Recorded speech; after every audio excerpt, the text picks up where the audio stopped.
Happy Thanksgiving. We can begin with the concept that every day is Thanksgiving.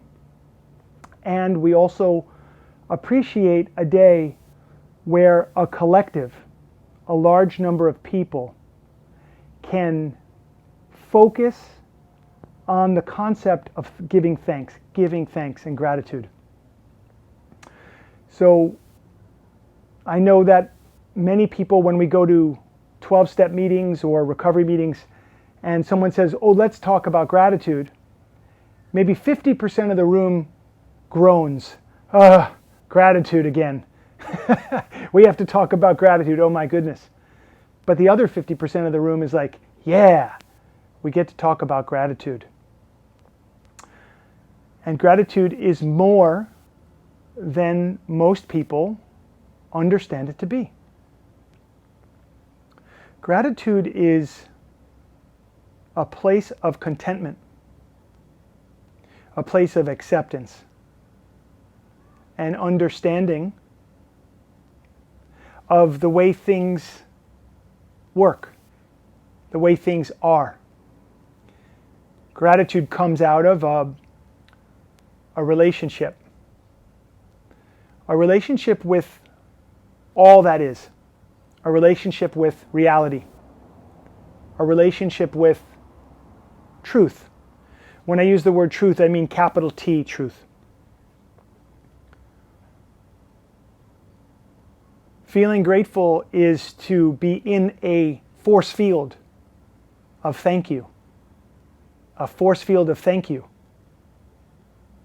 There's a heartfelt, even down to the cells of the body, a feeling of, wow, thank you. And thank you almost doesn't quite cover it. It's more than thank you. And so in Sanskrit, in yoga, there's a term for it. It's called Santosha. Santosha. And Santosha is absolute contentment. And it brings up some confusion for people, especially in the West. Because people often say, when I say Santosha is complete acceptance and contentment with what is, immediately the question in the Western mind comes up,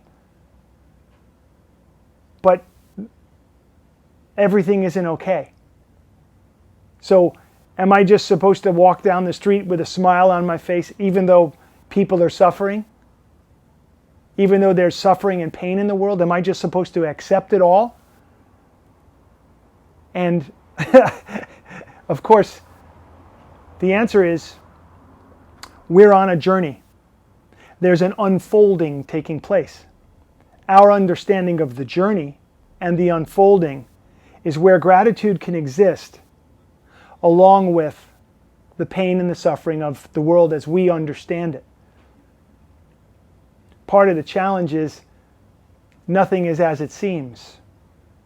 Our perspective changes based upon our consciousness, our level of awareness, our level of consciousness. Our perspective changes. You know this to be true from your experience as a person at one time stuck in addiction and now perhaps not stuck in addiction. Something changed in your perspective, your awareness and your consciousness expanded. And we will ask ourselves, well, what took place there? How does that happen? So there's a few things that we want to look at, a couple of guidelines, which lead and create a path to gratitude. The first thing that we want to examine are our expectations. What we expect of our loved ones, what we expect of our boss or our employees, what we expect of, family, what we expect of the world. I know from being in a long-term relationship with another human being for 20 years that me walking around with my expectations, not helpful. The release of expectation allows us to be more present with what is. Rather than trying to get something that we expect, which often we don't get. And what do we say in 12-step language? Expectations are resentments under construction. So we don't want to be in expectation all the time. We don't want to be in that place of, oh, my expectations are not being met, or my expectations are being met, so therefore I can now be grateful. So there's this tweak that takes place where we can release our expectations and we get a little closer to presence, a little closer to gratitude. Assumptions. We make a lot of assumptions of others, or we assume we understand what another person has been through, or we imagine that another person has been through what we have been through. These are all assumptions, and so often they're incorrect. They lead to incorrect perception, and they continue to bolster our expectations, and they keep us at a distance from ease. They keep us at a distance from gratitude.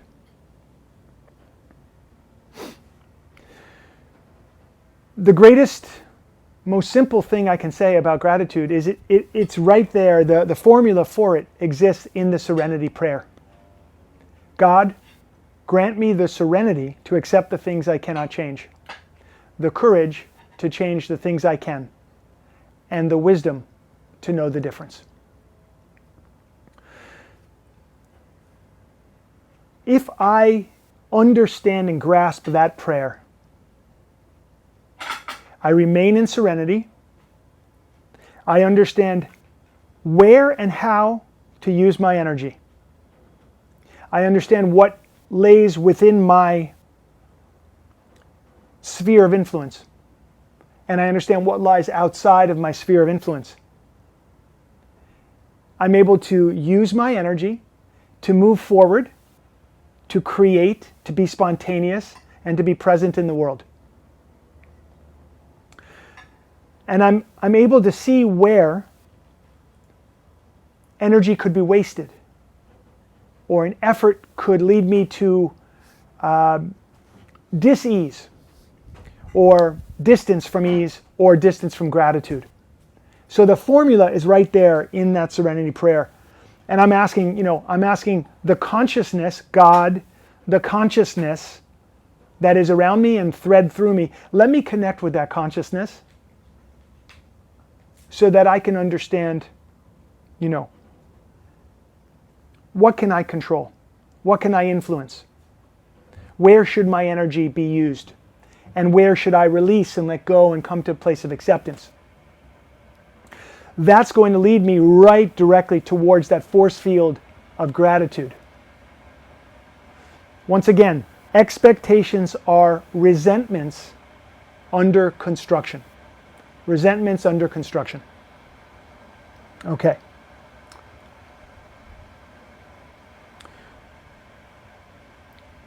To be in gratitude, there's two things that I'm not doing to be in gratitude, and there's one thing that I am doing, and I'll wrap it up right here. The two things that I'm doing, that I'm not doing, in order to be in gratitude. Number one, relent complaint. Don't complain. One cannot be simultaneously in the force field of gratitude and complain at the same time. It's impossible. You can be grateful in acceptance and not complaining. It doesn't mean you love everything. It doesn't even mean you like everything. It means you understand everything has its place. Everything has its place, and for a reason, things are as they are. If I don't like something in the world, if I don't like, cruelty to animals, I can put my energy towards working to help people not be cruel to animals. I can do that even though I see that cruelty to animals it creates a sadness. I can still be in gratitude. even though that's taking place. And in gratitude, I'm empowered to do something about it. And I can remain in that energy of, okay, there's something I would love to work on. I would love to work on this issue of animal cruelty. I'm not paralyzed by it. I'm not devastated by it. I'm aware of it, and it's something I want to work on. And while I'm working on it, I understand that in the unfolding of reality, this is something that's here. I have to accept it because it's here. I can't pretend it's not here. So I accept that it's here, and then I work from a place of gratitude, from a place of Santosha. I work on the thing that I want to improve or change. Do you understand? It's a very, very fine line. But there's no complaint there. Oh, this shouldn't be. How can I say that? It is. I would love the world to be a place where cruelty did not exist. Okay, so we work towards that from a place of gratitude, from a place of empowerment.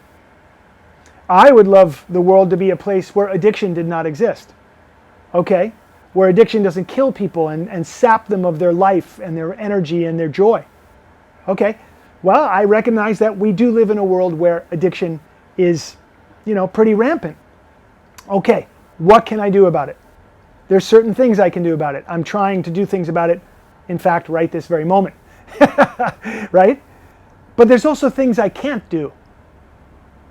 And so, God, grant me the serenity to accept the things I cannot change. The courage to change the things that I can. And the wisdom to know the difference between those two things. There's that formula. It's incredible. It's incredible. Okay, so I'm not complaining. That's one thing I'm not doing in order to be in gratitude. And the second thing is I'm not blaming. The challenges that I have are now mine. I can't blame my parents. I can't blame society. I can't blame anybody. I take 100% responsibility for my life today. And I work in that understanding that I'm an empowered individual with choices. And people come up with arguments against this all the time. Well, what if you are in extreme poverty? What if you've been raped? What if someone's violated you over and over? These are horrible things. Unbelievably painful human realities. And the pain of that cannot be diminished. And yet I have seen with my own eyes people who have been raped, people who have been violated, people in extreme poverty. I have seen them find forgiveness. I have seen them be free, and I have seen them be content, well beyond the levels of contentment I see in people who have not experienced those problems. So for me, it gives me pause immediately. What causes gratitude? It isn't the things that happen out here. It's how we relate to the things that happen out here, in here. This is the map to gratitude. We must relent complaint. We must come into a position of power. We must educate ourselves so that we can govern ourselves. Self-government. This is our power. We can choose to do it. This is our birthright. And if you're on the path of yoga, as you must be if you're in this class today, then these things begin to make sense to you. That there are choices you can make every day to be grateful, to be in the energy of Santosha, to understand that of course there are things in the world that we look at and we see and we're like, no, I would like to work towards a world where those things don't exist. And you can do that and remain in that force field of gratitude. So those are two things that I'm not doing to be in gratitude. I'm not complaining and I'm not blaming. And the thing that I am doing, focus on solutions. Don't put your mind into the problem. Don't put your mind into the problem. Don't put your mind into the problem. Focus on the solution. Over the last 10 months since this pandemic began of COVID-19, a very real and dangerous thing. I have watched people suffer in terrible ways. And I'm not speaking about the people who have died from it, because they certainly have suffered, or their loved ones who have had to lose somebody, because they certainly have suffered. And that suffering is real. I'm talking about another kind of suffering, though. And I'm talking about people living in fear all the time. Terrified. Fearful of dying. Fearful of getting it. Fearful of spreading it. And watching the media create a conflagration around it.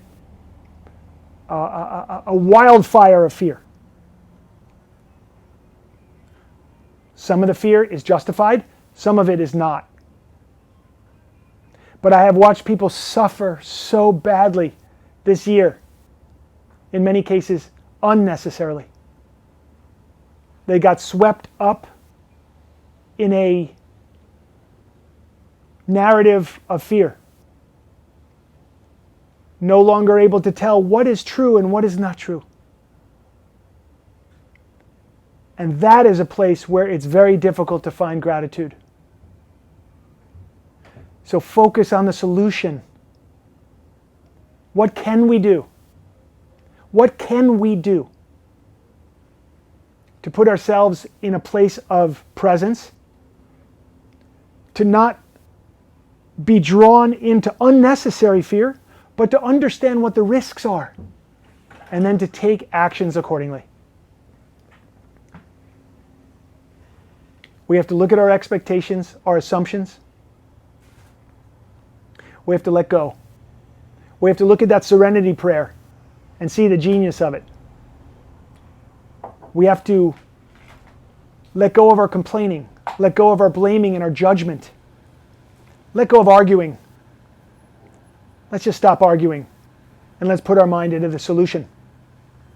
And if we do that, and we get on this mat, and we work out the fear, and we work out the anxiety, and we work out the toxicity of being alive in the world today, and if we do that every day, we will have a fighting chance at this thing called gratitude. And we will be able to experience Thanksgiving every single day, every single day. I wish that for our entire community and the world.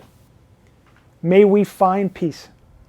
May we find gratitude.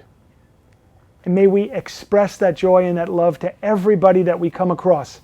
May we be an example of a being beyond fear, beyond anxiety, beyond argument. May we be free and be an example of victory and uplift everybody we come into contact with. So much love to you on this Thanksgiving Day, or the day before Thanksgiving Day, or every day of Thanksgiving Day. Sending you so much love. Make this a wonderful day. You are an example of victory today. Go out and uplift somebody. Much, much love, much gratitude. And we have, what do we have coming up? We have our 8-week awakening coming up. If you don't know about it, Stacy will put a link here in the chat bar, and you can just click on that link and learn about it. See if you want to come and join us for an 8-week journey right into the heart of gratitude. Have a wonderful day today. Happy Thanksgiving to everybody. May your prayers and your blessings come true. Love to all, peace to all, blessings to all. Please bring the palms together at the heart center, and we'll close with a Recovery 2.0 prayer. Universe, put us in the places you want us to be, with the people you want us to be with, doing the things you want us to do. Thank you for the joys and the challenges of our lives. Sat Nam and love.